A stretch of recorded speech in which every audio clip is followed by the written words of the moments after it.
tetap semangat. Hari ini kita akan mengadakan acara Update with the Expert dengan topik adalah Hemorrhoid and Chronic Fatigue Management. Kami dari tim Edutrace PHC, sebelum acara kita mulai, kita berdoa dulu sebentar. Berdoa dipersilahkan.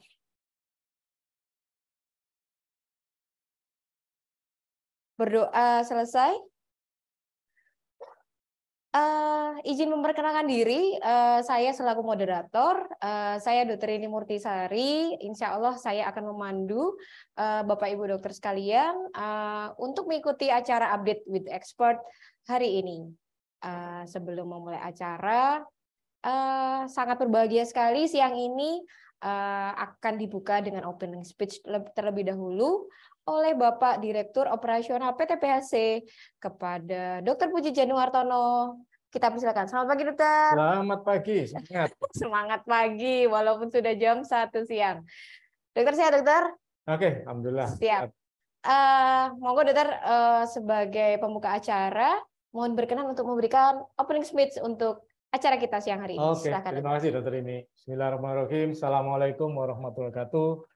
Alhamdulillahirrahmanirrahim. Pertama-tama, marilah kita panjatkan puji syukur kehadirat Allah SWT bahwa pagi hari ini, siang hari ini kita semua masih diberi nikmat waktu, nikmat sehat, sehingga masih bisa mengikuti acara belajar bersama, ya, bersama para expert, yaitu dengan tema tentang hemoroid dan fatigue. Ini mungkin kasus-kasus yang sejawat-sejawat semua banyak temui di lapangan atau di operasional, sehingga topik ini sangat pas siang hari ini dibawakan atau disampaikan oleh teman-teman yang sudah expert, para spesialis. Selamat mengikuti sejawat semua acara hari ini. Mudah-mudahan Allah mudahkan, Allah ringan.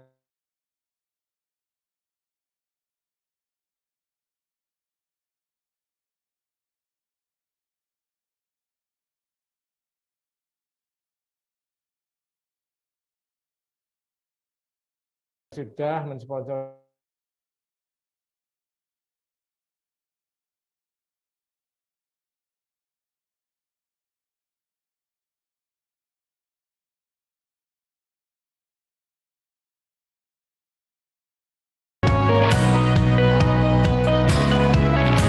audiens, boleh nanti sambil follow dan like and subscribe di Instagram dan YouTube Edutrace di @edutrace ya. Jadi @edutrace, kita punya Instagram, ada YouTube juga. And soon to be kita live YouTube ya teman-teman. Nah, silahkan bisa follow, like and subscribe. Nah, kemudian acara nanti saya pandu ada 2 pembicara kita yang sangat hebat. Yang pertama ada Dr. Paulus Diki dan nanti yang kedua ada Dr. Andina. Tidak lupa juga saya mau reminding bahwa kita juga ada agenda nanti, ada 2 agenda di nanti Desember.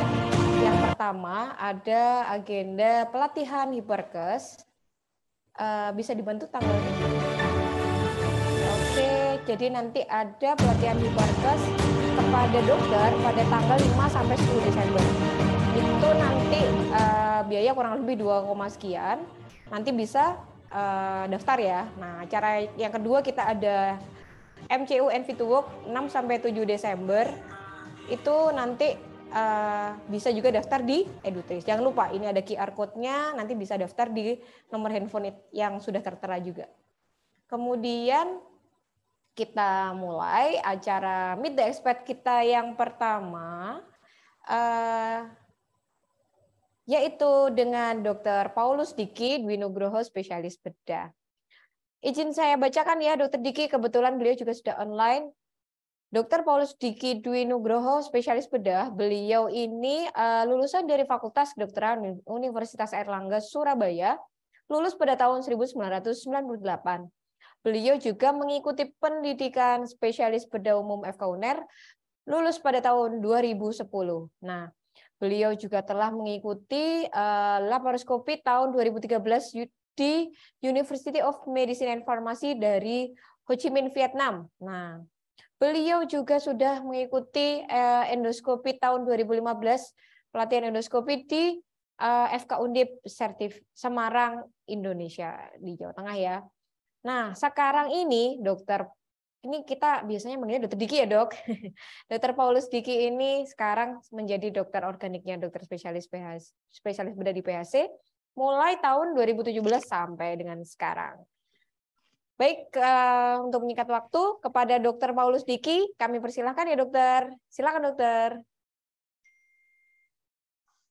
Ya, terima kasih Dokter Rini. Selamat siang, Ya, Dok. Dokter Puji. Selamat siang rekan-rekan semuanya. Terima kasih untuk waktu dan kesempatan yang diberikan pada saya siang ini. Mungkin saya akan sedikit bisa membantu ya, memberikan sedikit pengetahuan ya tentang hemoroid, terutama tentang diagnosis dan treatmentnya. Ya, untuk mempersingkat waktu, bisa saya mulai? Bisa tolong slide-nya?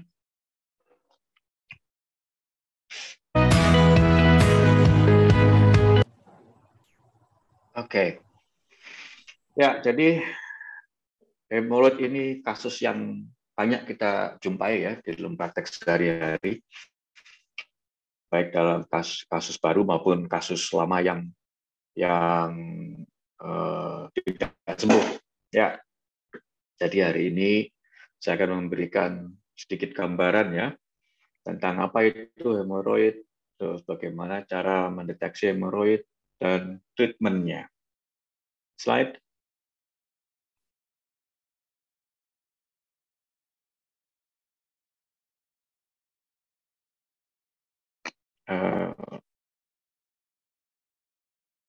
Oke, tadi sudah slide. Oke, slide. Ya, jadi hemoroid ini banyak sekali dialami. Ya, di dalam kehidupan kita sehari-hari banyak kita jumpai.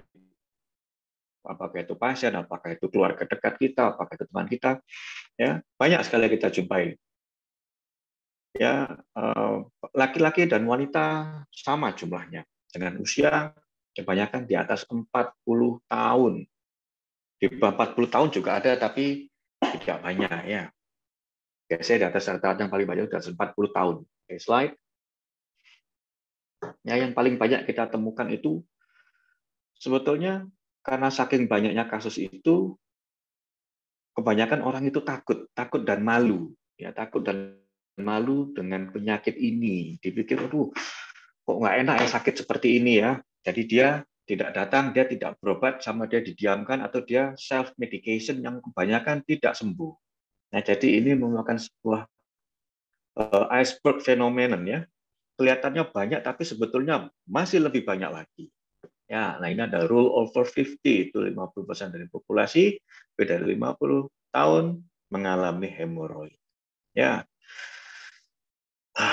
Repeated hemorrhoid attacks occur in 1 in 3 people due to non-optimal treatment of the previous disease. Jadi kebanyakan begitu ya. Jadi karena self medication, diobati sendiri sama dia, kan sekarang banyak ya obat-obat dijual di toko-toko obat, di apotek. Dia tinggal tanya aja obat untuk wasir itu apa, dan biasanya diberikan. Dan kecenderungannya orang Indonesia itu kalau sudah merasa enak, maka pengobatannya di-stop sendiri oleh dia. Nah, makanya sehingga terjadi repeated hemorrhoid attack, jadi dia berulang ya. Oke, slide.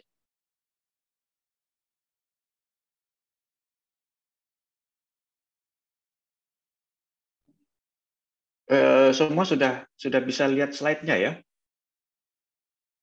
Oke, jadi ini ya. Jadi hemorrhoid disease itu berhubungan dengan chronic insufficiency vein. Ya. Jadi ini berhubungan. Jadi CVI atau chronic venous insufficiency itu 51% disertai dengan hemoroid. Ya. Dengan macam-macam keluhan yang terbanyak perdarahan, nyeri, bengkak, gatal, dan prolaps. Ya, dan kemudian kebanyakan diberikan venoactive drugs, fiber topical dan lain-lainnya. Jadi ini saling berhubungan.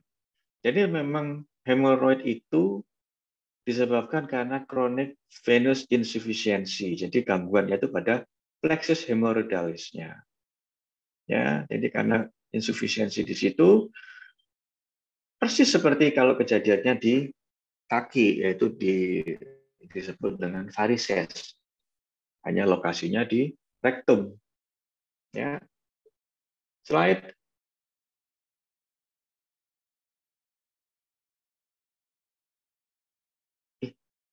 Kok nggak nyambung. Nah, sekarang kejadian di Indonesia. Diperkirakan di Indonesia 10 juta dari populasi 10 juta rakyat Indonesia ini mengalami hemoroid. Ya. Bisa terjadi pada baik wanita maupun laki-laki. Tidak dibatasi oleh usia, dominannya lebih dari 50 tahun, 25% mengalami recurrent. Ya tadi itu karena pengobatannya tidak baik, ya. Jadi tidak sembuh dia. Oke, lanjut slide.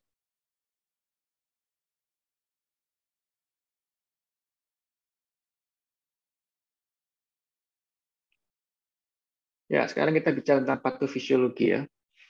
Slide.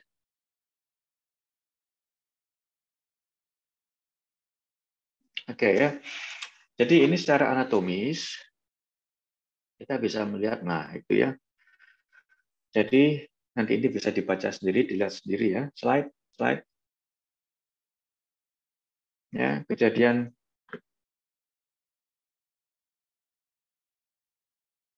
ini nggak jalan. Slide.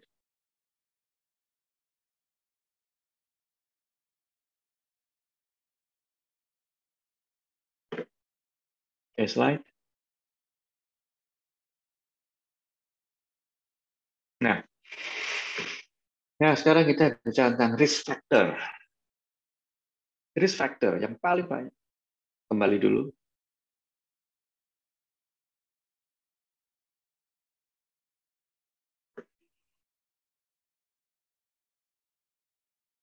Slide-nya kembali. Ya, oke. Jadi ini adalah faktor-faktor risiko terjadinya hemoroid. Ya, yang pertama adalah past history dari keluhan hemoroid sebelumnya. Ya, jadi banyak orang Indonesia atau orang-orang lain itu yang sudah pernah mengalami basir tapi tidak diobati atau diobati tapi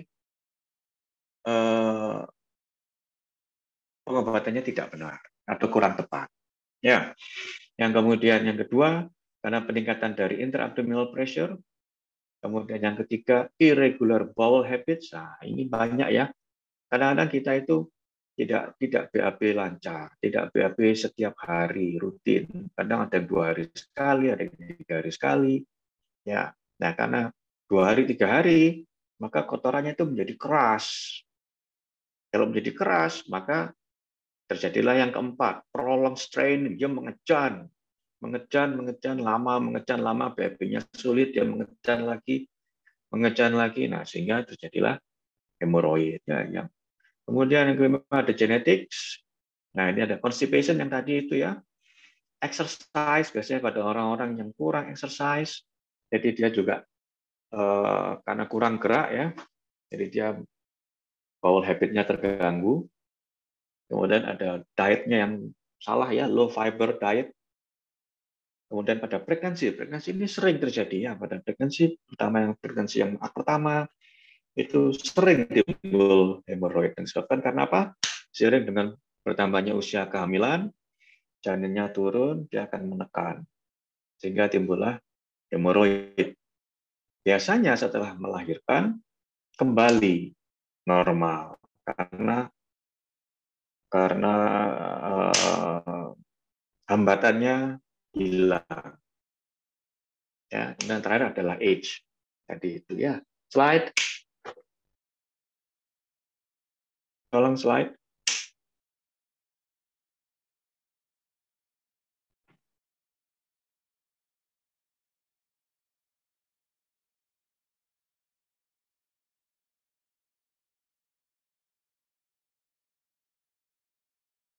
Nah, jadi patofisiologinya dari hemoroid itu adalah gabungan, ya, gabungan dari semua tadi itu. Jadi straining atau mengejan atau meningkatnya intra-abdominal pressure, usia, kemudian dari meningkatnya anorectal blood flow, kemudian ada mechanical injury, misalnya karena kotoran yang keras, kemudian karena bengkak dari jaringan, kemudian karena stasis. Ya. Kemudian itu menimbulkan gangguan pada allocation, ya, ini terjadinya loss of fixation dan inflamasi, sehingga terjadilah hemoroid. Jadi ini sebuah proses yang sebetulnya tidak bisa terjadi dalam waktu 1-2 hari. Ini terjadinya dalam waktu yang lama. Ya, jadi ini sebuah kejadian yang kronik, ya, yang dibiarkan sehingga terjadilah hemoroid dengan berbagai macam derajatnya, ya. Slide. Oke. Enggak. Ya. Ya. Jadi ini adalah gambaran inflamasi dan stagnasi yang menyebabkan dysfunction dari mikrovaskularnya, ya. Nah, nanti bisa diperhatikan ini, gambar ini sangat bagus, ya. Bagaimana dia akan menunjukkan gangguan-gangguannya sehingga terjadilah inflamasi, kemudian pembengkakan, nyeri, bahkan perdarahan. Ini semua ada tampak dalam gambar ini, ya. Ini ada di nomor 1, ini terjadi degenerasi daripada connective tissue-nya yang mengikat di atas itu. Kemudian terjadi prolaps karena ada stasis itu dia terjadi prolaps. Nomor 3, ini stagnation of blood. Nah, terjadi gangguan pada venous tone atau kekenyalan dari pembuluh darahnya. Kemudian aktivasi dari leukosit. Nah, yang terakhir adalah pelepasannya mediator-mediator inflamasi, ya, sehingga terjadi peradangan. Kemudian menghasilkan yang ke-6, timbullah nyeri, perdarahan, dan lain-lain. Slide.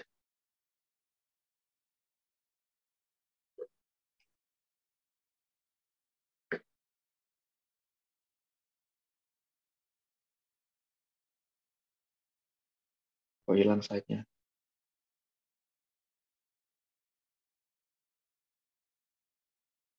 Oke. Ini ya klasifikasi hemoroid. Klasifikasi hemoroid itu secara dari location kita dapatkan bagi dari 2, yaitu internal dan eksternal. Yang internal itu pelebaran plexus hemoroides superior di atas garis buku kutan dan ditutupi oleh mukosa. Sedangkan yang eksternal itu pelebaran dari plexus hemoroides inferior di distal garis buku kutan, dan yang penting adalah diliputi oleh kulit. Jadi kalau kita perhatikan, misalnya orang datang dengan, dok ini ada benjolan dok di pantat saya dok. Terus kita lihat ternyata dia di luar dan sebagian diliputi oleh kulit, maka itu adalah hemoroid eksternal. Ya, karena yang internal itu seluruhnya adalah mukosa. Ya. Jadi mudah membedakan mana internal, mana eksternal, itu mudah. Karena kadang-kadang yang internal itu dia prolaps demikian besarnya sehingga kadang-kadang menyerupai yang eksternal. Tapi kan kita bisa lihat apabila dia sebagian diliputi oleh kulit, maka pasti itu eksternal. Ya, slide.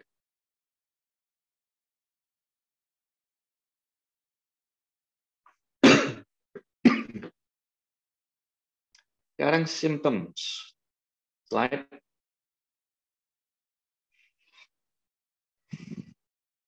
Ya. Simptom ini atau keluhan yang membawa pasien datang ke dokter itu paling banyak adalah perdarahan. Nomor 2, karena pain atau nyeri, sehingga terjadi trombosis dan strangulasi. Kemudian itching atau gatal di sekitar pantat. Kemudian rasa tidak nyaman, ya, karena dia mungkin prolaps, jadi dia tidak nyaman. Kemudian rasa burning atau dia merasa panas di sekitarnya, nah itu adalah prolaps. Nah, ini tergantung dari derajatnya ya. Kalau 1-2 nggak mungkin prolaps ya. Oke, slide.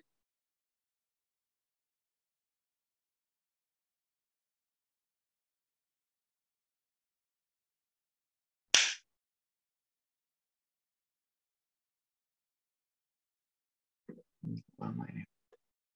Ya, sekarang grading.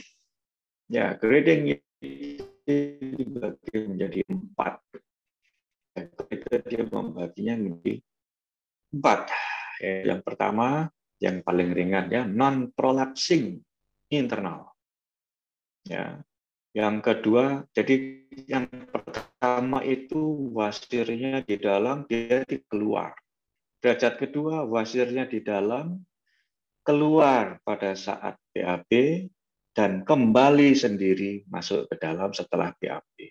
Stadium 3, wasirnya di dalam, keluar pada saat BAB, tidak bisa kembali setelah BAB. Jadi dia harus didorong, direposisi dengan jari. Stadium 4, wasirnya dari dalam keluar, tidak bisa kembali meskipun didorong dengan jari. Biasanya begini karena besar dan sirkuler. Jadi dia tidak bisa kembali. Ya, karena besar, karena strangulated mungkin ya. Nah, dan nyeri. Ya, jadi mudah untuk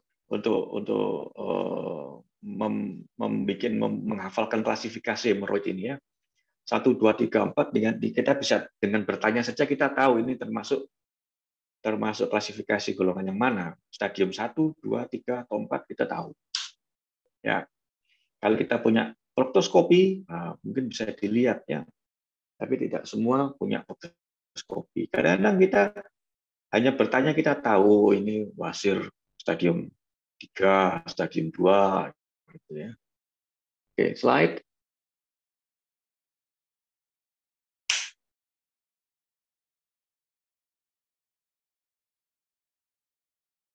Nah, ini yang tadi ya. Itu kelihatannya grade 1, 2, 3, 4 ya. Nanti bisa dilihat lagi. Slide.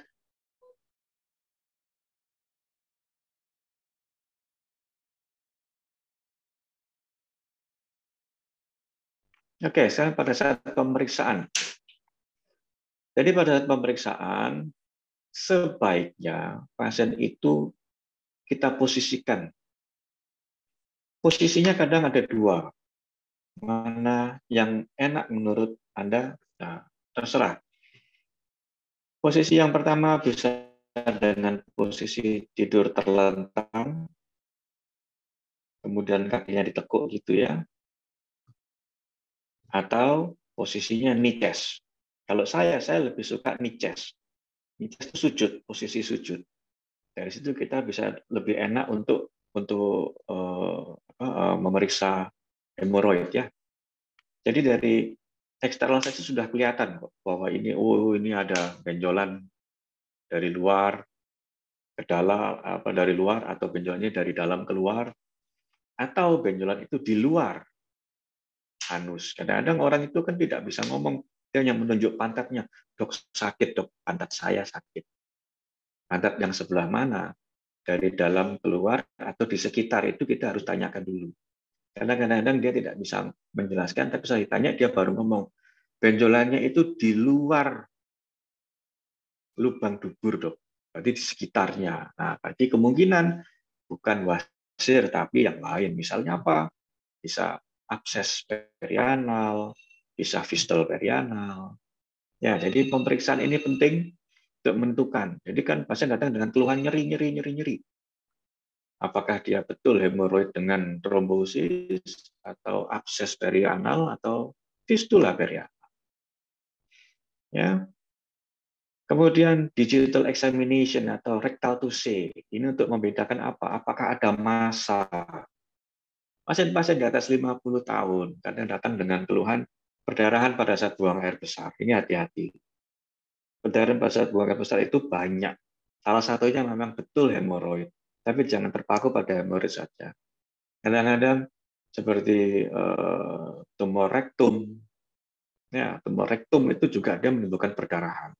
Jadi pemeriksaannya harus dengan rektal tuse, tapi hati-hati kalau pasiennya datang dengan keluhan wasir grade 4, nggak mungkin kita rektal tuse, bisa kesakitan dia. Ya. Kemudian apakah ada abses dan lain-lain. Kemudian kalau kita punya fasilitas, kita bisa menggunakan anoskop atau proktosigmoidoskopi ya kalau ada untuk melihat bahwa wasirnya misalnya pada derajat 1, 2 kan kadang-kadang nggak kelihatan. Atau untuk melihat apakah ada massa. Kalau kita nggak punya anoskop atau proktosigmoidoskopi ya nggak apa-apa, kita gunakan rektal tuse saja. Ya, nah kalau tidak lancar, kalau tidak yakin dengan pemeriksaan yang ada, bisa dilakukan kolonoskopi. Tapi kolonoskopi ini harus di rumah sakit yang lebih besar dengan fasilitas yang ada. Ya, slide.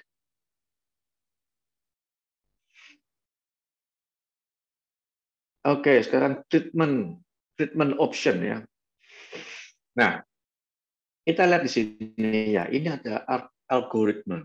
Algoritma ini nanti tolong diperhatikan baik-baik. Ya, karena di sini adalah bagaimana cara kita melakukan terapi pada pasien-pasien hemoroid derajat 1, 2, 3, dan 4. Ya, kebanyakan derajat 1 dan 2 itu diet dan lifestyle modifikasi. Kemudian medical therapy, dan lain-lain. Jadi derajat 1, 2 itu diusahakan non-surgical. Ya, derajat 3 dan 4 itu tergantung dari keluhan dan kondisi pasien pada saat itu. Ya. Masih kalau derajat 3 masih bisa dilakukan non-surgical. Tapi kebanyakan tidak bisa. Kenapa? Karena biasanya orang itu datang sudah derajat 3 yang sudah mengarah ke 4. Bisa disertai dengan komplikasi perdarahan dan nyeri. Jadi kebanyakan 3 dan 4 selalu surgical prosedur di tempat kita itu ya, di Indonesia itu ya. 2 dan 3, antara 2, 3 tergantung dari keluhan pasien. Ya, jadi ini tolong diperhatikan. Tidak semua wasir itu kita operasi. Ya, bahkan ada yang derajat 3 kita coba dengan obat karena pasiennya menolak operasi atau takut misalnya. Kadang-kadang juga hasilnya bagus. Tapi jarang terjadi. Kebanyakan 3 dan 4 itu kita operasi ya. Slide.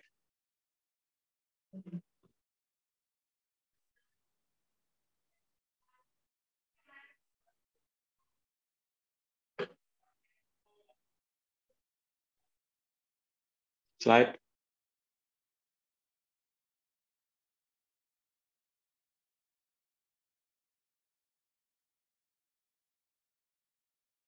Oke. Jadi inilah yang harus disampaikan kembali. Tolong kembali. Ya, inilah yang harus disampaikan kepada pasiennya. Ya, dietary and life modification ini sangat-sangat penting dan inilah adalah yang primer ya. Jadi pasien itu harus diedukasi bahwa dia harus banyak minum air, dia harus banyak makan makanan yang berserat. Kenapa? Supaya keluhannya berkurang. Kita tahu dengan banyak serat, maka stools-nya atau feses-nya itu tidak menjadi keras, tidak bulky. Dengan minum banyak air, sama. Kenapa? Karena semakin banyak air, maka sisa feses itu akan menjadi semakin encer, ya, tidak keras. Kalau airnya kurang, pasti dia keras. Kenapa begitu? Karena penyerapan air terbanyak itu adalah di kolon. Ya, jadi semakin lama feses itu berada di kolon, maka dia akan semakin keras. Kenapa? Karena prosesnya akan begitu, dia akan diserap terus. Serap, maka dia akan semakin keras, dan akan semakin sulit dikeluarkan. Ya, jadi ini penting. Jadi pertama kali pasien itu disuruh banyak makan sayur, banyak makan buah, minum air putih yang banyak. Ya, kemudian pola habit-nya juga harus dirubah. Dia diusahakan bisa BAB setiap hari, kemudian hindari mengejang supaya gangguan pada alokasi nyeri itu tidak menjadikan dia menjadi hemoroid. Ya, slide.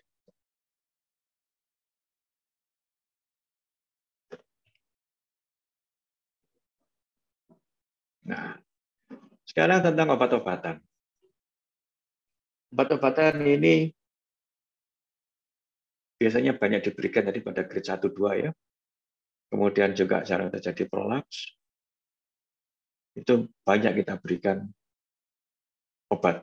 Kita hindari dulu operasi. Ya, obat-obatnya tadi sudah jelas yang di bawah itu ya, diosmin dan spiridin dan lain-lain obat-obatan. Dan yang banyak sekali kita temukan di apotek-apotek.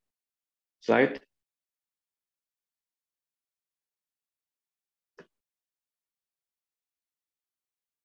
Nah, selain obat-obatan oral, nah sekarang ada juga namanya topical. Ya, obat topikal atau obat oles. Ya, obat oles ini biasanya dia mengandung obat anestesi. Jadi dia untuk mengurangi rasa nyeri, rasa terbakar, rasa gatal. Nah, biasanya sering kita berikan juga. Dan mengandung steroid. Steroid itu gunanya itu apa? Untuk mengurangi keradangan. Dan emulien itu apa? Emulien itu untuk melicinkannya supaya dia bisa masuk. Ya, nah, tapi penggunaannya juga banyak mengundang alergi dan sensitasi. Ya. Slide.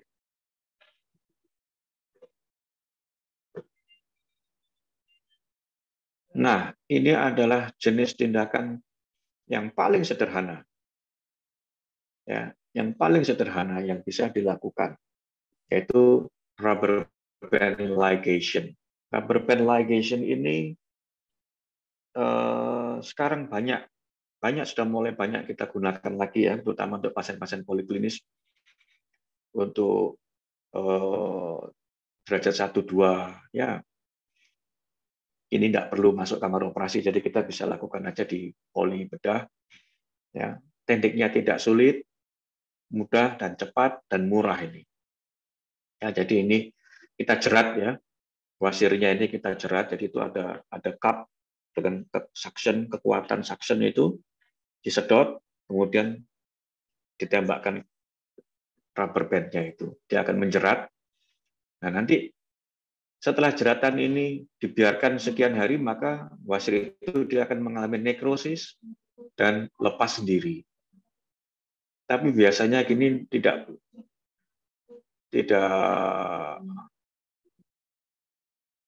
biasanya sering lepas ya. Ya memang ini tindakan paling sederhana ya. Biasanya kalau pasien itu dia tidak merubah apa namanya, tidak merubah lifestyle-nya, BAB-nya keras, mengejar, ini akan lepas karetnya. Ya, slide.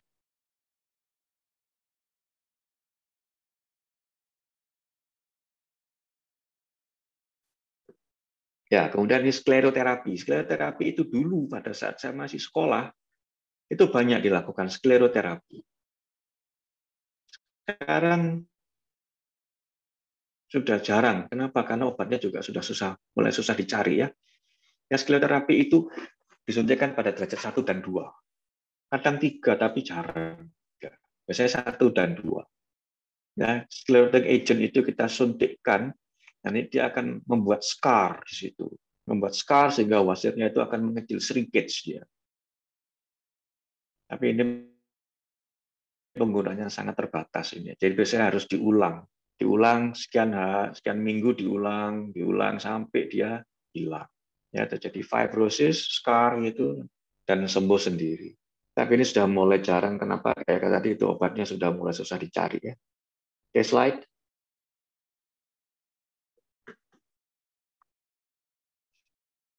Nah, inilah yang sekarang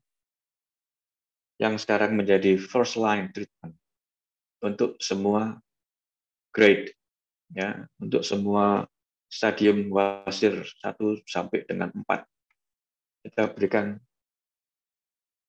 MPFF ini. Semuanya kita berikan. Meskipun dia dengan operasi, non operasi, tetap kita berikan obat ini.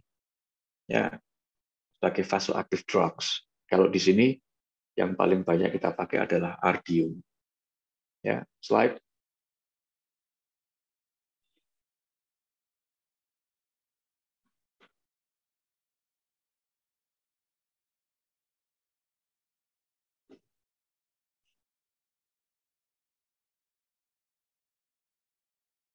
Ini kok lama nih.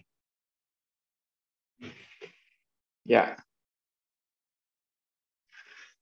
Jadi bekerjanya MPFF ini adalah satu untuk mengurangi distensi dari vena, jadi akan meningkatkan venous tone, kemudian dia akan menginhibisi dari leukosit adherens atau melekatnya pada epithelial cell sehingga dia mengurangi atau dia akan memprotektif terhadap odem, mengurangi timbulnya odem, kemudian microcirculatory effect.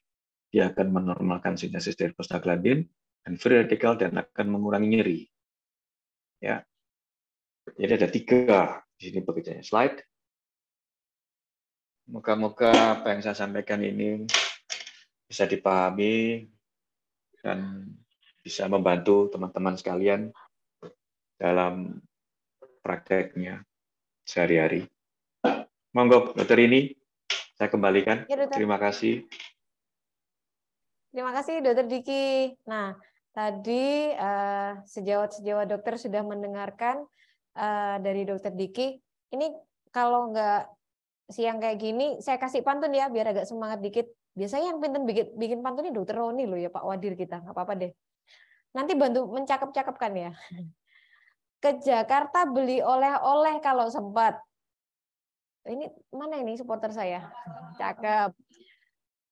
Ayo semua ikutan update with the expert. Maksok ya. Ya wes nggak apa-apa, ini nggak bakat main pantun ini saya. Baik, itu tadi materi yang sangat keren, yang sangat lengkap banget dari Dokter Diki. Kita sampai ternyata tidak disangka-sangka hemoroid ini yang ada di sekitar kita ternyata memang benar-benar detail ya, ini tadi diberikan gamblang oleh Dokter Diki. Ini coba saya bacakan, ternyata dari sekian ratus audiens ada yang mengajukan beberapa pertanyaan yang udah ada di chat. Izin saya bacakan ya, Dokter Diki. Ini ada pertanyaan. Oh iya, sebelum sampai ke pertanyaan, kita mau share dulu gimana ya nanti kalau mau ketemu dengan Dokter Diki. Nah, ini dia. Jadi jadwal prakteknya Dokter Diki adalah di hari Senin sampai Jumat, di jam 07.30 sampai dengan jam 14.30. Kemudian di hari Sabtu, Dokter Diki juga ada jadwal praktek di jam 07.30 sampai jam 12.30. Tempatnya di mana? Tentunya di Poli, Rumah Sakit BHC Surabaya di lantai 2 Gedung PMC. Nanti bisa daftarnya via aplikasi BHC Care ataupun bisa langsung datang ke sini ya. Jangan lupa visit website kita juga ya. Kemudian ini boleh ya bacakan pertanyaan ya. Nah, coba saya buka dulu chatnya. Ada beberapa pertanyaan. Ini audiensnya Dokter Diki banyak banget ini. Oh, sambil menunggu Dokter Diki, saya bacakan ya Dok pertanyaannya. Ya, boleh. Mau silakan. Nah, ini ada pertanyaan dari Dokter Maria. Dokter Maria ini bertanya, Dok, apakah hemoroid eksternal bisa digolongkan sebagai hemoroid grade 4? Monggo, Dokter. Boleh langsung dijawab. Silakan. Jadi ada beda ya antara hemoroid eksternal dengan internal. Hemoroid grade 4 itu adalah hemoroid internal yang mengalami prolaps. Jadi syaratnya prolaps itu dia harus dari dalam keluar. Sedangkan ekspor itu memang di luar. Jadi dia tidak akan pernah bisa masuk. Kenapa? Karena memang dia di luar. Jadi ini berbeda. Ya, dan bedanya sudah Baik, jelas. Dok. Bila diliputi oleh kulit, sebagian diliputi oleh kulit, maka itu pasti eksternal. Gitu ya. Jadi tidak sulit membedakan. Gitu ya, Dokter Baik. ini. Baik, mestinya sudah terjawab ya, Dokter Maria. Jadi ternyata memang berbeda. Oke, kita lanjut ke pertanyaan berikutnya. Pertanyaannya adalah, Dok, izin bertanya, saya ada pasien. Nah, ini dari klinis berarti. Laki-laki usia 60 tahun, Dok, dengan hemoroid grade 3. Saya berikan terapi rhodium membaik. Beberapa bulan kemudian datang kembali dengan hemoroid grade 3. Saya berikan rhodium lagi dan saya anjurkan ke spesialis bedah. Tetapi pasien menolak karena membaik. Nah, ini banyak nih sepertinya, Dok, yang kayak gini. Datang ke GP tapi tidak berkenan ke bedah. Tidak apa-apa, kita kupas hari ini. Yang ingin saya tanyakan, untuk kasus hemoroid berulang, bagaimana ya, Dok? Apakah boleh diberikan terapi oral rhodium terus jika kambuh? Atau sebaiknya tetap dirujuk ke spesialis bedah untuk dilakukan operasi? Nah, bagaimana, Dokter Vicky? Ya, tadi kan di slide yang keberapa tadi sudah tertulis ya, kapan kita harus mulai merujuk pasien itu ke Spesialis. dokter. Ya, di antaranya tadi itu bila dengan konservatif gagal. Konservatif itu ya sudah semuanya, apakah dia sudah dietnya sudah dirubah, kemudian lifestyle-nya sudah dirubah, obat-obatnya sudah diberikan dengan dosis yang sesuai, tapi masih muncul, berarti ini bisa kita anggap gagal. Kalau sudah gagal, berarti kita harus rujuk ini untuk mendapatkan terapi selain konservatif, ya, mungkin sudah harus mulai dipertimbangkan untuk pembedahan. Ya. Ya, ini pasien ini memang harus diberitahu, jadi harus di KIE dengan baik bahwa sudah dicoba konservatif gagal. Biasanya pasien begini mau kok nurut akhirnya, karena dia sudah tidak punya pilihan lain. Gitu ya. Baik, Dok. Jadi intinya memang harus segera konsul ke dokter spesialis bedah untuk bersiap ke terapi pembedahan. Baik. Coba saya lihat lagi pertanyaan dari Dr. Rezaldi. Nah, ini pertanyaannya. Selamat siang, Dr. Diki. Terima kasih atas ilmu dan sharingnya. Pertanyaannya, apakah PILA adalah metode minimal invasif yang paling tepat untuk hemoroid internal atau eksternal saat ini? Apa bedanya dengan stapler, dokter? PILA dengan stapler.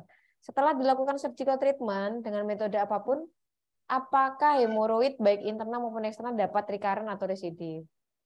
Nah, kalaupun bisa recurrent atau residif, ini pertanyaannya agak panjang. Berapa lama? Dan bagaimana teknis pemberian MPFF? Nah, mungkin yang pertama, Dok, bedanya PILA sama stapler dulu. Monggo, dokter. Ya, jadi PILA itu nama lainnya tadi itu ya, rubber band ligation. Jadi itu sebuah teknik non-operatif pada hemoroid ya. Jadi dengan atau ligasi dengan karet. Yang itu bisa kita lakukan di poliklinis. Ya. Beda dengan stapler. Stapler itu sebuah tindakan operatif. Jadi harus di kamar operasi dengan pembiusan. Nah, jadi berbeda. Kemudian tadi apa pertanyaannya berikutnya? Pertanyaan berikutnya tentang recurrent atau residifnya, dokter. Sebentar, saya bacakan. Jadi dibuka saja, tidak apa-apa. Ya, setelah surgical treatment, apakah masih bisa recurrent? Bisa. Kenapa? Kapan timbul? Satu, bila pasiennya kembali kepada habitnya yang lama. Nggak mau ini, nggak mau itu. Masih sering mengejan. konstipasinya juga tidak teratasi, pasiennya juga tidak berolahraga rutin, kemudian dietnya juga semaunya, ya pasti akan muncul lagi. Meskipun sudah operasi, kemudian untuk sementara waktu dia juga masih mengkonsumsi obat-obatan pos operasi, untuk sekian bulan lamanya baik. Setelah lepas obat dan lain-lain, dia kembali lagi ke habitnya yang awal, ya pasti akan muncul lagi. Itu. Terus tadi berikutnya apa? Tentang dosisnya MPFF, dokter. Pemberian Dosis MPFF. sama seperti tadi ya, sama seperti tadi ya. Sama, baik sebelum operasi maupun setelah operasi dosisnya sama. Kalau saya seperti kebanyakan yang lain ya, setelah operasi tetap kita berikan ardium. Yang seperti tadi ya, 3 kali 1000 selama 4 hari, kemudian 2 kali 1000 selama 3 hari, kemudian turun lagi 1 kali 1000 selama 2 bulan. Baik. Itu untuk mencegah rekurensi. Tapi tentu saja tetap sama seperti tadi ya, pasiennya juga harus berubah. Lifestyle-nya harus berubah. Betul. Gitu ya. Ya dok, baik. Intinya lifestyle modification sama Ya, diet ya dok. betul. Itu tadi ya, 2 di awal ya. Baik. Ya. Ada pertanyaan lagi? Ada satu lagi ya. Nah ini dok. Pertanyaan terakhir dokter. Teknik operasi hemoroid dengan Doppler itu bagaimana ya dok? Kemudian gold standard teknik operasi untuk hemoroid saat ini itu apa? Apakah posnya operasi akan inkontinensia atau bagaimana? Monggo dokter Diki. Ya. Jadi hal itu adalah salah satu teknik operasi ya. Jadi kita menggunakan Doppler. Jadi Doppler dengan bantuan USG Doppler itu kita mencari pembuluh darahnya. Ya. Jadi dengan Doppler Guided Hemorrhoid Artery Ligation Rectoanal Repair. Jadi arterinya itu kita cari. Jadi dengan guiding Doppler itu kita cari, kemudian kita ligasi. Kita jahit, kita ligasi. Supaya apa? Supaya untuk mengurangi bendungan. Supaya aliran kembalinya itu tidak ada. Jadi kan arteri itu akan masuk ke dalam jaringan, kemudian akan kembali masuk ke dalam vena itu akan kembali naik menuju ke jantung. Jadi kalau alirannya itu menuju ke distal itu dia dihentikan, harapannya yang kembali juga tidak ada, sehingga wasirnya itu akan mengecil atau hilang. Untuk gold standard, untuk selama ini, kita tidak punya gold standard. Gold standard tindakan sama seperti operasi-operasi yang lain ya. Operasi itu kita pilih mana yang paling kita kuasai. Ya, kita yang paling kita kuasai mana itulah yang kita lakukan. Kalau ada orang, waduh saya lebih suka stapler. Kenapa? Bahwa dia berdalih macam-macam kan. Artinya yang paling dia kuasain ya itu. Gitu ya. Apapun boleh dilakukan. Meskipun Halra juga boleh, stapler juga boleh. Sekarang kita punya lagi laser boleh. Mana yang paling kita kuasai, itulah yang kita lakukan. Gitu ya. Baik, Dok. Baik, itu tadi beberapa pertanyaan yang sudah diajukan oleh audiens. Ada lagi pertanyaan terakhir sebelum kita beranjak ke sesi berikutnya. Habis ya? Oke, habis. Nah, Dokter Diki, wah, aplaus buat Dokter Diki. Terima kasih. Terima kasih. Keren banget dan semuanya rasanya sudah terkupas habis. Mungkin apabila nanti ada pertanyaan bisa diajukan lewat Instagramnya @edutrace ataupun ke nomor yang sudah tertera ya di 0811 3230 5490. Nah, sekilas info juga bahwa link daftar hadir atau presensi nanti akan kita tayangkan di akhir acara setelah sesi kedua. dan mungkin nanti sertifikat untuk para audiens yang sudah hadir di webinar siang ini akan bisa diterima di WA masing-masing H+7 setelah agenda hari ini. Oke, tanpa menunggu lama, tidak sabar nih kita mau panggil pembicara yang kedua. Terima kasih kepada Dr. Diki. Kita masuki sesi kedua. Masih semangat ya? Terima Sesi kedua kasih. ini. Ya dok, sukses selalu Dr. Diki. Nah, sesi kedua ini kita ada Dr. Andina Yuliani, spesialis saraf. Izin saya bacakan dulu kurikulum vitae Dr. Andina. Nah, Dr. Andina Yuliani ini salah satu dokter cantik yang ada di PHC. Nah, beliau ternyata telah mengikuti pendidikan Fakultas Kedokteran di Universitas Sang Tua Surabaya tahun 2008 lulusnya beliau. Nah, beliau juga mengikuti pendidikan dokter spesialis neurologi di Universitas Erlangga juga di tahun 2011 sampai 2017. Beliau mengikuti ACLS 2009, ATLS pada 2009. Kemudian, nah ini yang agak banyak nih. Beliau sudah mengikuti Move Kinetic Tape Course tahun 2018. Kemudian workshop Botox for Spasticity, kemudian Torticollis and Hemifacial Spasm pada 2019 dan 2020. Nah ini penting banget nih, Code Stroke Workshop nih 2020, dan beliau juga mengikuti pelatihan EEG ya dok, elektroencephalografi RSUD Sutomo Surabaya pada bulan Maret lalu sampai bulan Mei 2021. Tentunya sekarang Dr. Andina Yuliani, spesialis saraf, beliau on duty sebagai dokter spesialis saraf organik di Rumah Sakit PHC di Poli PMC lantai 2 mulai tahun 2019 sampai sekarang. Aduh, nggak sabar ya manggil dokter cantik saya ini. Beliau sudah on cam. Silakan kepada Dokter Andina, kami persilahkan waktunya. Flashscreen-nya di mana?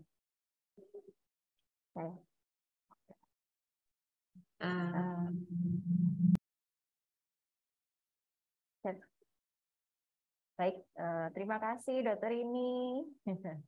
Assalamualaikum warahmatullahi wabarakatuh. Selamat siang senior-senior dan juga teman sejawat saya sekalian. Hari ini saya kebagian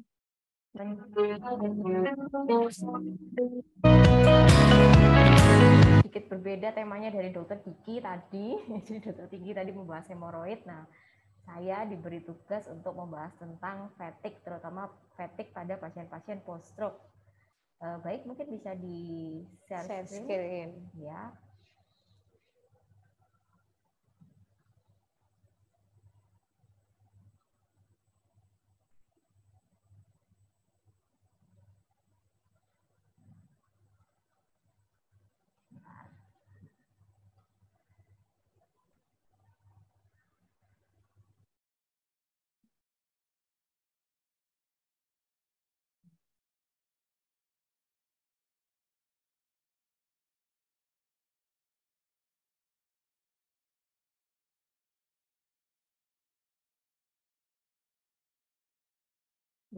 Nah, ini ya, jadi kita hari ini akan bicara tentang manfaat dari sulbutiamin pada pasien-pasien dengan post-stroke fatigue dan juga manfaatnya untuk perbaikan dari fungsi saraf. Oke, seperti yang kita tahu kalau otak itu adalah salah satu dari organ yang paling besar dan juga kompleks ya. Jadi salah satu dari organ yang kompleks dan juga terbesar pada tubuh manusia. Nah, karena dia itu besar dan kompleks, jadi dia itu membutuhkan oksigen dan juga metabolismenya juga kebutuhannya tinggi, ya karena dia terdiri dari 100 juta saraf yang berkomunikasi satu sama lain melalui sinaps ya. Jadi kebutuhannya juga tinggi untuk metabolisme dan juga oksigennya. Nah, apa saja sih zat-zat yang dibutuhkan untuk metabolisme otak itu? Ini ya, diantaranya adalah glukosa, kemudian laktat, pirufat, glutamin, dan juga yang paling penting ini yang kita bicarakan hari ini ya, vitamin, gitu ya. Jadi itu adalah salah satu dari zat-zat utama yang dibutuhkan untuk metabolisme otak. Nah, kenapa pada pasien post-stroke? Ya, karena stroke itu adalah salah satu atau dari 10 penyebab terbanyak kematian di dunia ya. Jadi stroke itu ada di urutan nomor 2. dari 10 penyebab kematian di dunia tahun 2019. Maka dari itu membahas tentang fatigue pada post-stroke itu menjadi sangat penting. Nah, kita sekarang bicara tentang chronic fatigue pada pasien-pasien post-stroke ya. Jadi kita singkat dengan PSF atau post-stroke fatigue. Nah, angka kejadian dari post-stroke fatigue ini lumayan banyak ya. Jadi menurut Legard tahun 1980 didapatkan 25-75% pasien-pasien stroke yang post-stroke-nya itu mengalami post-stroke fatigue. Ya. Jadi pasien-pasien dengan post-stroke fatigue ini biasanya memang membutuhkan perawatan dari profesional ya. Jadi mereka biasanya membutuhkan caretaker atau mungkin total home care gitu ya. Nah, post-stroke fatigue ini juga sangat-sangat mengganggu jalannya dari program rehabilitasi. Jadi biasanya pasien-pasien yang direhabilitasi atau dilakukan fisioterapi itu menjadi terhambat karena adanya post-stroke fatigue ini ya. Nah, karena program rehabnya terhambat, maka defisit neurologis vokalnya pun akan recovery-nya menjadi lebih lama gitu ya. Nah, karena misalnya lebih lama, jadi pasiennya juga tidak bisa melakukan kegiatan sehari-hari seperti semula, sehingga quality of life-nya pun akan sangat rendah ya. Jadi terganggu sekali dan kemudian akan meningkatkan angka mortalitas ya lama-kelamaan.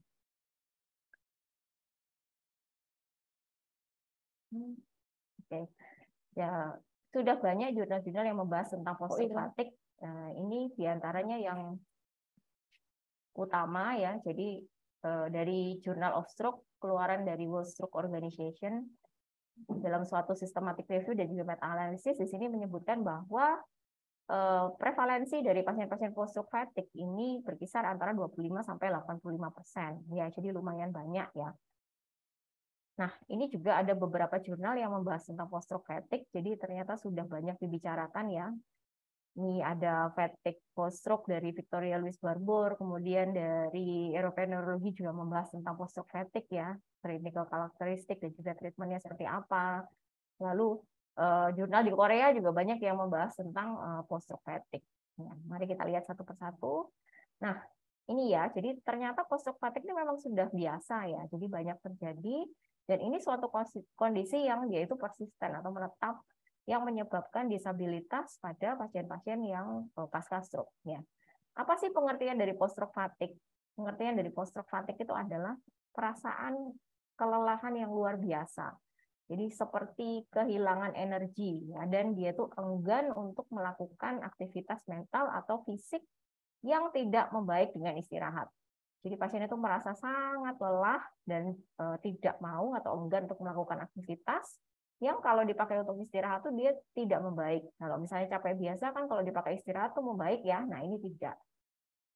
Nah, ini ya. Jadi kapan sih timbulnya post-stroke fatigue ini tepatnya gitu ya. Nah, dari beberapa jurnal ini dibahas. Jadi kalau di Korea itu ternyata post-stroke fatigue ini bisa muncul pada 1 minggu pertama setelah stroke ya. Jadi paling banyak nih 77%.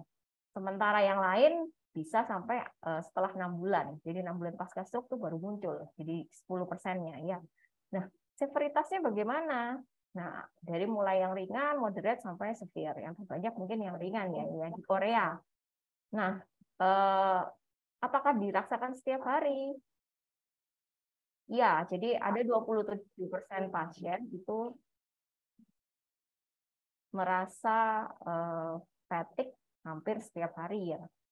Nah, yang sisanya itu dia merasa fatigue mungkin cuma 20 hari per bulannya. Jadi ini lebih banyak dibandingkan yang merasa fatigue setiap hari ya. Nah, kemudian ada lagi penelitian menurut Sever tahun 2006, itu ternyata post-stroke fatigue ini bisa dialami pada saat masuk rumah sakit. Jadi pada saat dia stroke bisa dialami ya. Jadi sebanyak 51,5% ternyata.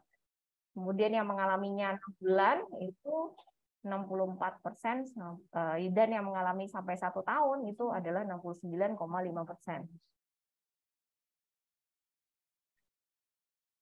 Dan kondisi post-stroke fatigue ini kemungkinan ada yang dia itu menetap ya, jadi menetap sampai jangka waktu yang lama, jadi sangat-sangat mengganggu ya.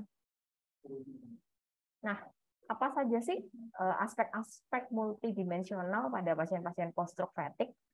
Ternyata faktor-faktor demografik ini memegang peranan penting ya untuk timbulnya dari post-stroke fatigue. Jadi dihubung-hubungkan dengan usia dan juga jenis kelamin wanita. Jadi banyak pasien-pasien dengan usia yang tua atau geriatri dan jenis kelamin wanita itu yang mengalami post-stroke fatigue. Ya. Nah, pasien-pasien yang mengalami post-stroke fatigue ini tidak ada kaitannya dengan pendidikan. Jadi pasien-pasien yang pendidikannya tinggi maupun yang pendidikannya rendah itu dapat mengalami post-stroke fatigue.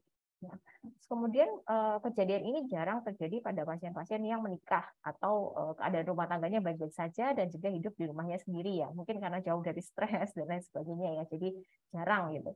Nah, pada pasien-pasien yang post-stroke fatigue ini juga sedikit sekali yang bisa kembali bekerja seperti semula ya, karena dia mengalami fatigue dan kemudian tadi itu ya kualitas hidupnya menjadi menurun, jadi kemungkinan untuk bekerja kembalinya juga kecil.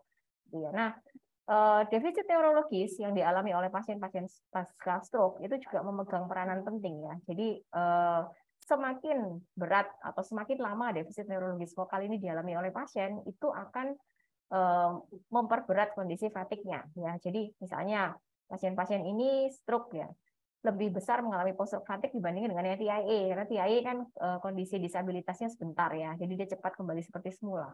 Nah, misalnya dia mengalami disfungsi motorik, kemudian gangguan bicara, facial palsy, kelemahan, ini juga semakin berat defisitnya, itu semakin besar untuk mengalami post-stroke fatigue.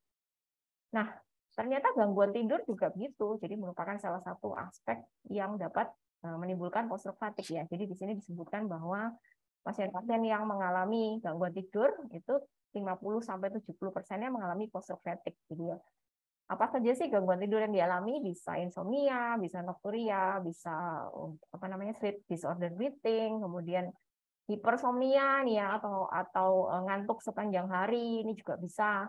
Lalu kemudian post-stroke insomnia juga bisa ternyata ya.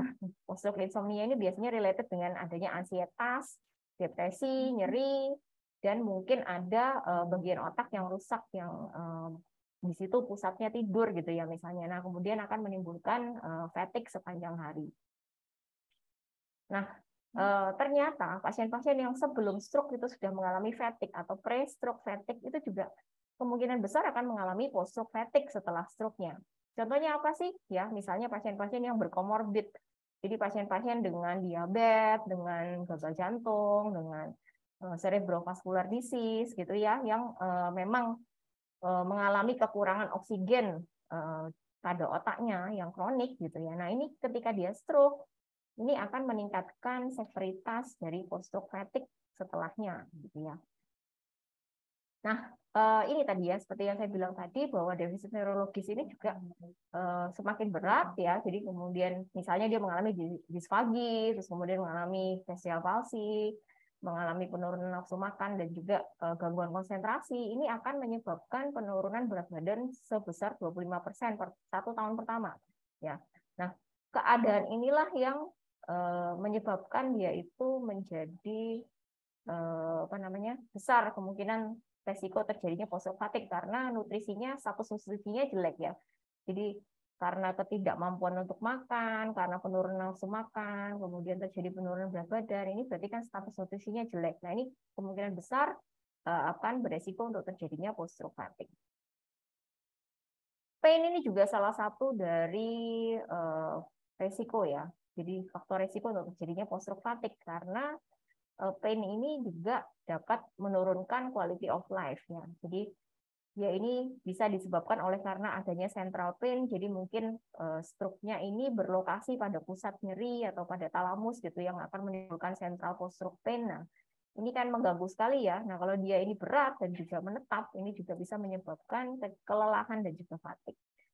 Nah, pasien-pasien dengan gangguan kognitif juga sama ya. Jadi psikokognitif faktor ini juga besar kemungkinan untuk terjadi post-stroke fatigue. Ya, contohnya pada pasien-pasien depresi, pada pasien-pasien yang mengalami ansietas, cognitive impairment, gangguan konsentrasi dan atensi, dan juga disfungsi dari memori ya. Jadi ini juga akan menjadi fatigue ya setelah stroke-nya. Nah, beberapa lokasi pada otak juga bisa menimbulkan post-stroke fatigue. Contohnya stroke yang terjadi pada satu hemisfer gitu ya. Nah, ini juga kemungkinan defisit neurologis vokalnya akan lebih berat dan juga akan menimbulkan post-stroke fatigue. Nah, gimana sih patofisiologinya post-stroke fatigue ini? Ternyata ada teori yang menghubungkan dengan gangguan dari eksitabilitas kortikal gitu ya. Jadi terjadi penurunan dari eksitabilitas kortikal sehingga mengganggu input dari kortikospinal. Nah, ini juga mengganggu dari jarak-jarak sentral yang bagian persepsi dari fatigue-nya ya, sehingga timbullah post-stroke fatigue. Oke, sekarang kita bicara tentang terapi ya. Jadi ini kita bicara tentang terapi non farmakologi dulu ya. Jadi belum ada bukti yang jelas sih tentang bagaimana terapi non farmakologi ini bisa menurunkan kejadian post-stroke fatigue atau bisa memperbaiki post-stroke fatigue ya. Tapi menurut penelitian AHASA ternyata harus memperbanyak exercise ya. Jadi regular exercise-nya itu harus ditingkatkan. Jadi dijauhi sedentary life-nya ya. Jadi jangan rebahan terus. Jadi meningkatkan exercise regulernya gitu ya. Jadi kita harus memberikan informasi pada caregiver dan juga pada pasien-pasien survivornya itu tentang edukasi tentang fatigue, terus kemudian bagaimana sih strategi untuk dilakukan exercise, kemudian bagaimana tidur yang cukup, pola tidur yang baik, terus menjauhi obat-obatan yang menimbulkan efek samping ngantuk gitu ya, dan alkohol. Nah, jadi intinya kita harus meningkatkan exercise setiap harinya gitu ya. Nah,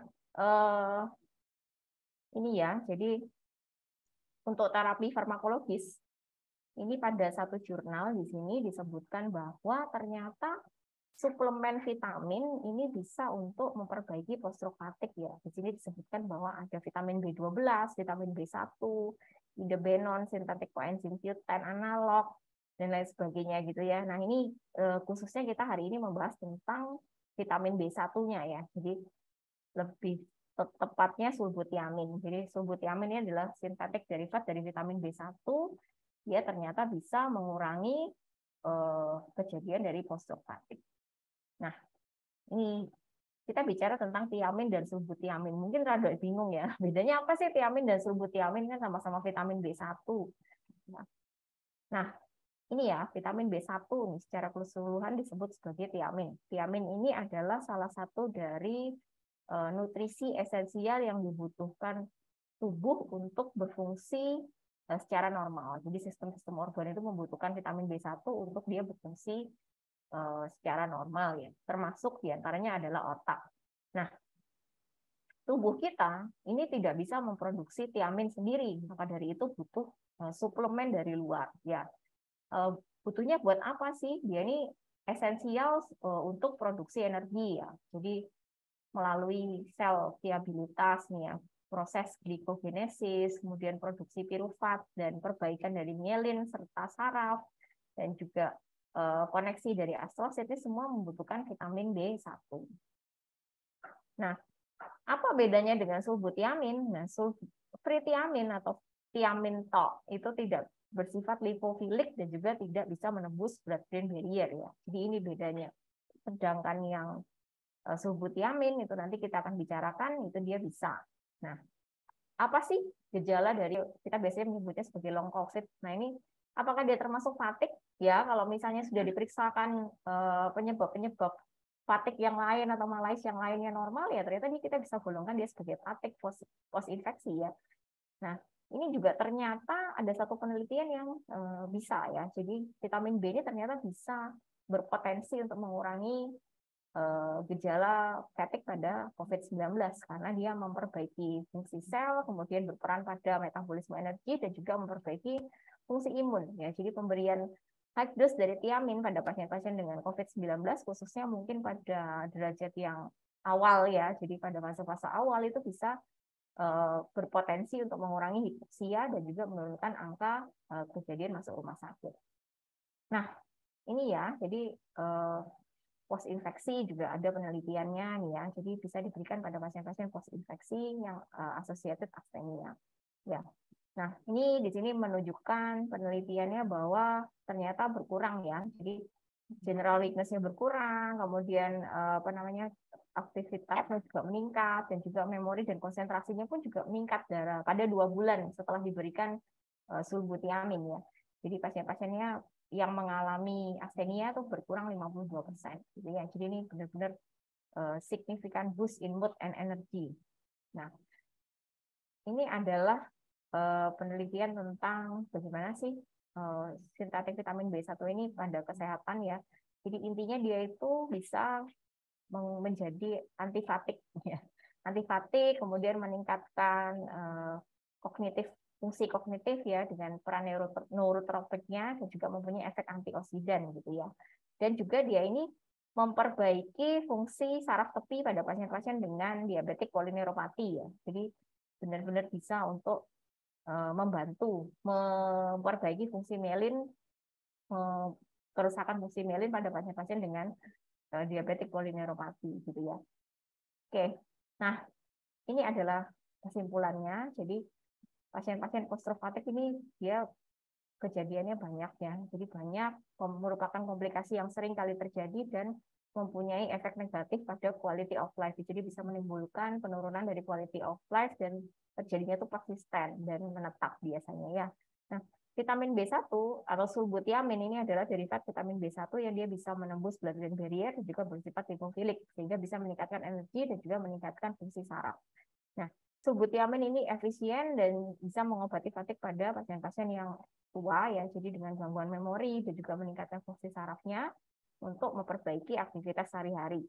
Nah, fungsi pemberian dari tiamin yang high dose atau dosis tinggi untuk diberikan pada pasien-pasien yang stadium awal COVID ini juga bisa berpotensi untuk mengurangi hipoksia dan juga mengurangi angka masuk rumah sakit. Oke. Baik, terima kasih. Sekian dari saya. Semoga bermanfaat dan dapat digunakan untuk pengobatan sehari-hari. Ya, saya kembalikan ke dokter ini. Terima kasih. Baik, Dokter Andina. Wah, keren sekali ya materinya. Alhamdulillah.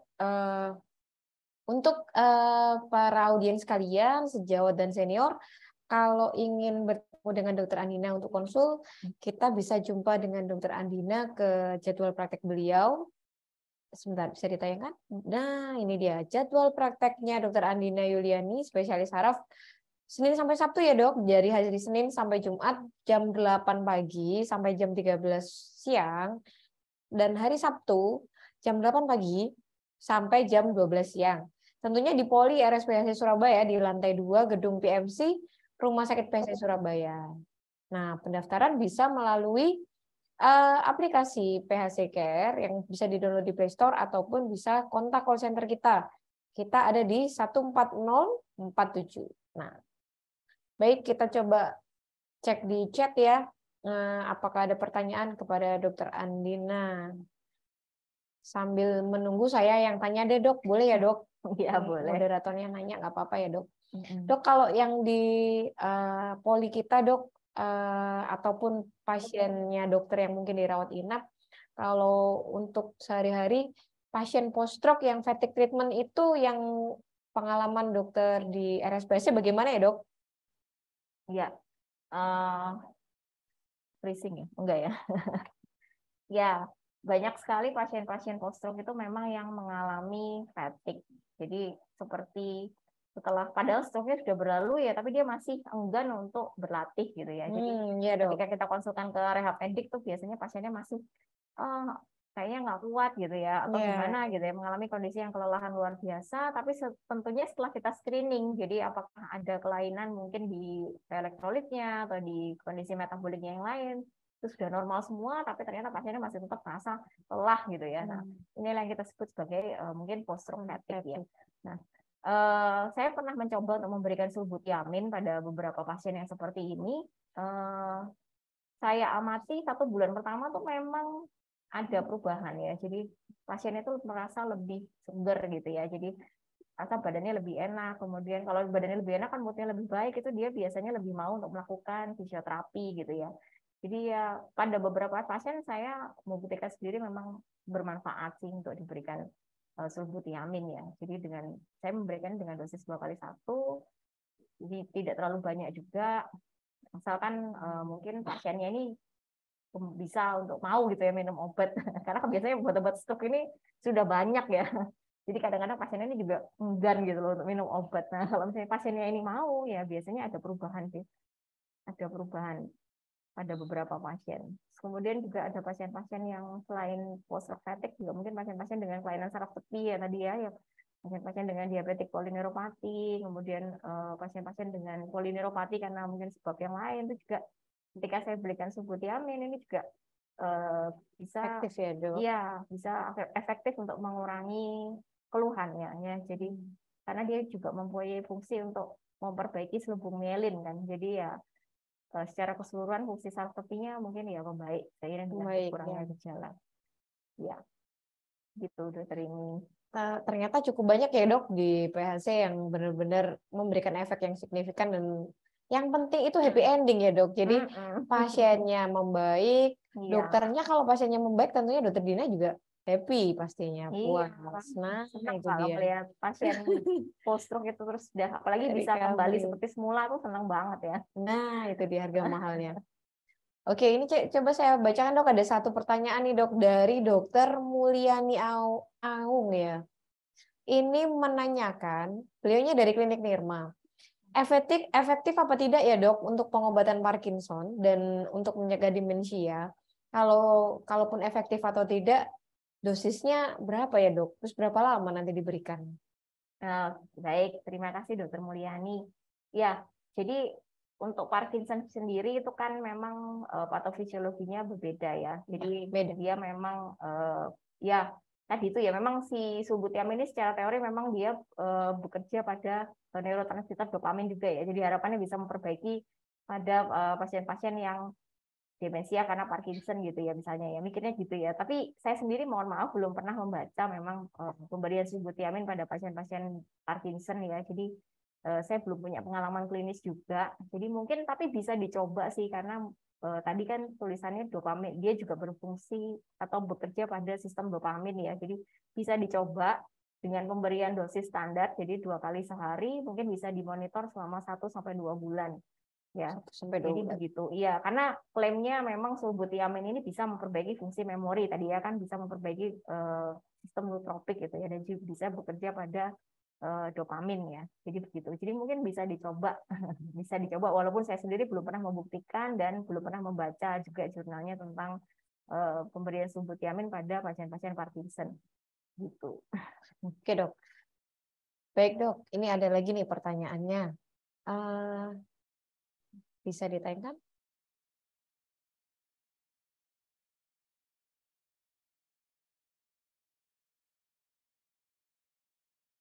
Nih pertanyaan lagi. Tadi Dokter Rizaldi udah nanya ke Dokter Diki, sekarang nanya lagi ke Dokter Andina. Nih, untuk pasien PSF atau PSI sendiri, apakah dapat diterapi dengan single neurobehavior tanpa medikamentosa, ataukah memang harus combine dengan medikamentosa untuk mendapat hasil yang maksimal? Bisa sendiri atau bisa combine Dok pertanyaannya? Maksudnya apa ini terapi single neurobehavior? Maksudnya neurobehavior terapi gitu kah? Ya, kayaknya ini menanyakan neurobehavior terapi itu apakah harus single terapi atau kombinasi? Kalau kombinasi dengan apa? Misal nih Dok, kalau saya nangkepnya kita kan ada kognitif behavior terapi ya Dok. Iya, CBT itu ya. Apakah bisa dikombin ataukah memang sendiri-sendiri atau gimana? Ya. Baik. Dokter Rizaldi, terima kasih. Ini tadi kebetulan ada ya penelitiannya pada pasien-pasien yang tua nih tadi ya, elderly kalau nggak salah. Jadi ada kelompok yang diberikan cuma sulbutiamin aja, ada yang diberikan sulbutiamin plus mental training kalau nggak salah. Ini mungkin bisa saya samakan ya antara CBT dengan mental training. Nah ini ternyata pada penelitian itu tuh terbukti bahwa pasien-pasien yang diberikan mental training plus sulbutiamin ini lebih baik dibandingkan dengan single ya. Jadi mungkin subutiamin aja atau mental training aja. Jadi ternyata di kombinasi itu lebih baik. Ya. Jadi mungkin bisa disetarakan ya dengan pertanyaannya Dokter Rizaldi, ya lebih baik memang digabung. Jadi pada penelitian itu begitu. Jadi lebih baik digabung antara pemberian medikamentosa yaitu tadi pemberian derivat vitamin ini dengan CBT ya, cognitive behavioral terapinya. Gitu. Dan sesuai dengan ininya ya mungkin kita bisa lihat 1 bulan pertama, kemudian mungkin bisa dilanjutkan 2 bulan pertama. Ya, untuk stroke sendiri biasanya fase dari neurorestorasi atau perbaikan fungsi sarafnya memang harus kita maksimalkan 6 bulan pertama ya. Jadi mungkin bisa kita evaluasi selama 6 bulan bagaimana trennya. Jadi apakah membaik atau tidak. Tapi saya mungkin lebih memilih yang dikombinasi. Gitu. dan memang pengalaman ya dok, kalau cognitive behavior terapi itu tidak cepat. Iya. Terus memang compliance-nya ya dok, mungkin compliance-nya dari yang di terapi itu harus bagus. Kalau cognitive behavior terapi jalan tapi compliance-nya nggak bagus, atau dia nggak runtut, dia sering nggak masuk saat terapi, itu juga bermasalah lah. Ya itu karena kondisi fatigue itu juga membuat dia jadi males gitu ya. Jadi kondisi fatigue-nya sendiri juga harus diperbaiki, maka dari itu perlu untuk diberikan suplemen derivat vitamin B1 ini. Supaya pasiennya kuat dulu, baru kemudian dilakukan mental training atau cognitive behavioral therapy. Ya, gitu. Ini lumayan banyak ya dok. Jadi cognitive behavior terapi mulai banyak dimunculkan, tapi memang kalau sendiri rasanya nggak bisa, harus combine. Iya, betul. Rawat bersama. Yes. Oke, ada pertanyaan yang lain? Jadi memang apalagi post pandemi ya dok, ini kita memang harus waspada, antisipasinya ada chronic fatigue management yang memang menjadi salah satu option atau pilihan terapi. Oke, ada lagi? Terakhir ya. Ini ada nama penanyanya? Nggak ada ya? Oke, saya bacakan ya. Pertanyaannya adalah potensi penyakit apa sih yang dapat timbul ketika seseorang ini bekerja dengan kondisi kelelahan fatigue dalam waktu yang lama? Potensi penyakit apa? Banyak ya. Monggo dok, dokter Andina. Terima kasih atas pertanyaannya. Pertanyaannya masih general nih, Iya, pertanyaannya general ya. Jadi kayaknya pekerjaan apapun kalau dia berat tuh bisa pasti fatigue ya dok. Nah ini dia. Cuma kelelahannya apa dulu nih? Apa sesuai dengan definisi fatigue yang kita bahas di sini atau enggak gitu ya? Jadi kalau misalnya maksudnya dia fatigue capek aja sih mungkin ya pasti ya dok. Pekerjaan ya berat itu bisa menimbulkan fatigue. Nah, untuk penyakit apa saja yang timbul itu tergantung dari mungkin usia gitu ya, usia si pasien ini, terus kemudian komorbid apa yang dia punya, terus pekerjaan apa yang dia kerjakan gitu. Misalnya contohnya kalau usia atau misalnya semakin tua usianya mungkin ya semakin besar untuk mengalami penyakit-penyakit metabolik kayak mungkin hipertensi gitu ya, atau apa ya namanya diabetes, mungkin juga penyakit jantung gitu ya. Terus kemudian komorbid juga gitu. Kalau misalnya dia awalnya sudah punya diabetes, tentunya kalau dia bekerja berat, kemudian kondisinya jadi fatigue ya tentunya stres, karena stres ini mungkin juga bisa mengganggu gula darahnya. Jadi gula darahnya mungkin menjadi meningkat, kemudian imunnya menjadi turun dan dia dapat gampang terkena penyakit infeksi gitu ya. Terus apa namanya?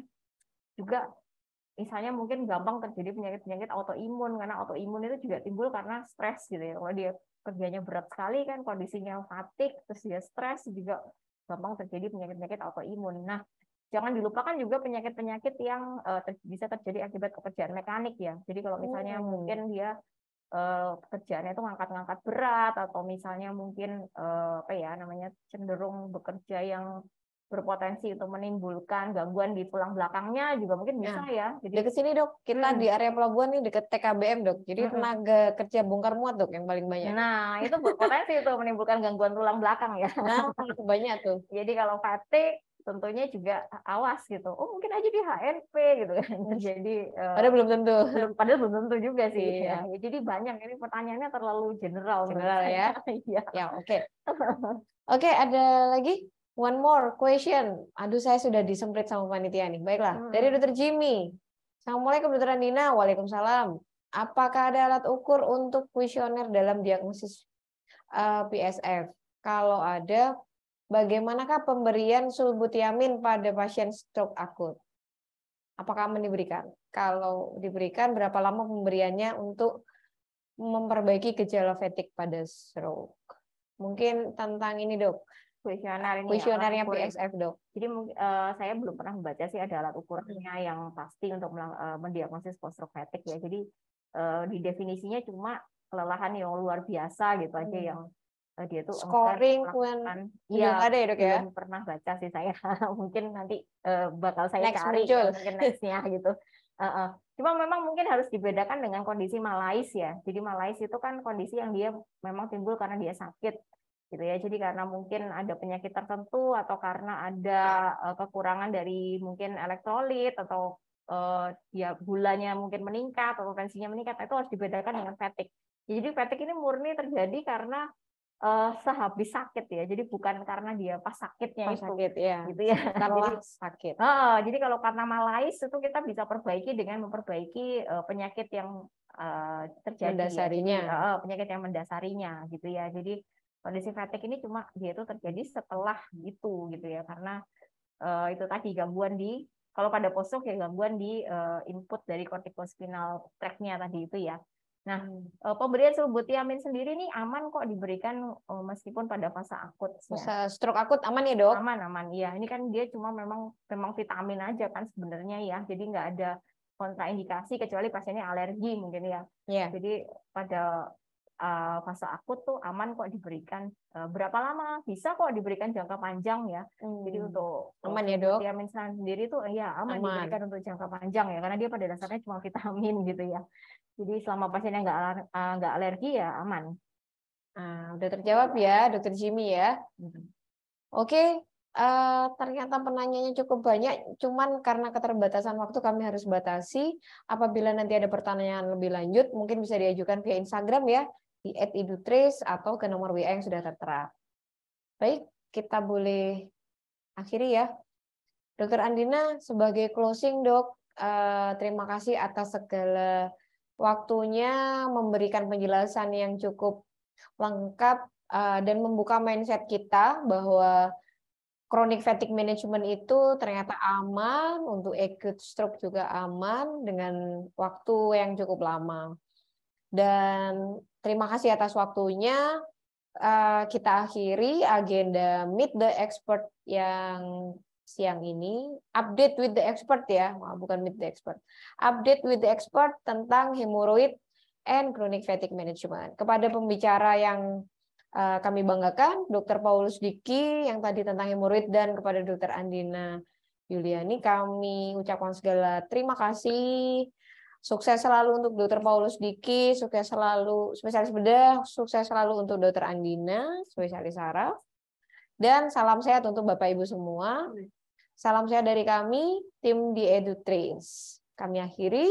Selamat siang. Assalamualaikum warahmatullahi wabarakatuh. Waalaikumsalam.